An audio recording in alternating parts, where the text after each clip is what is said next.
चाह रहा था जनाब स्पीकर कि इन्होंने जल्दी से किया है। जो ऑर्डिनेंस में आइटम नंबर 7 आप देखेंगे वो हमारे टेबलों पे नहीं है, न मेरा ख्याल है आपके टेबल पे भी नहीं होगा। जो टेली कम्युनिकेशन एपलेट जी है। सेकंड, जनाब स्पीकर, मैं वज़ीर मौसूफ साहब की तवज्जो दिलाना चाहूँगा इस बात की तरफ, जो अल्फाज उन्होंने इस्तेमाल किए हैं मैं उसकी शदीद हम मजम्मत करते हैं। हम इनको याद दिलाते हैं अपने लीडर। अगर कोई ऐसा लफ्ज है, मैं जनाब स्पीकर, अगर कोई ऐसा लफ्ज जनाब है स्पीकर, मैं देख लूंगा, एक्सपंज भी कर दूंगा। जी माइक ऑन कर दे माइक। जनाब स्पीकर, इसको मैं अपने लीडर की बात याद कराता हूं। ये एक मर्तबा बता दे कभी कलभूषण यादव का नाम लिया आपके लीडर ने?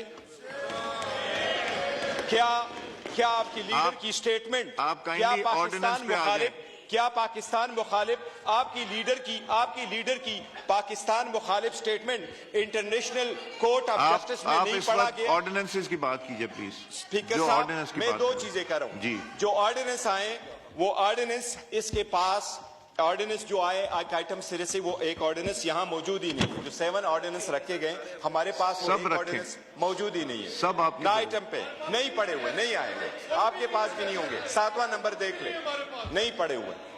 सेकंड, इस इमरान खान साहब भी लेके आए इस्लामोफोबिया, और इस पे आज हमारा फंक्शन भी है। लेकिन हमें दर्स देने के लिए मैं सिर्फ इनको पॉइंट आउट कराना चाह रहा था कि इनका लीडर वही है जिसकी पाकिस्तान मुखालिफ statement International Court of Justice में पढ़ा गया था, पाकिस्तान के मुखालिफ। Thank you. इनको ये याद करा रहे हैं।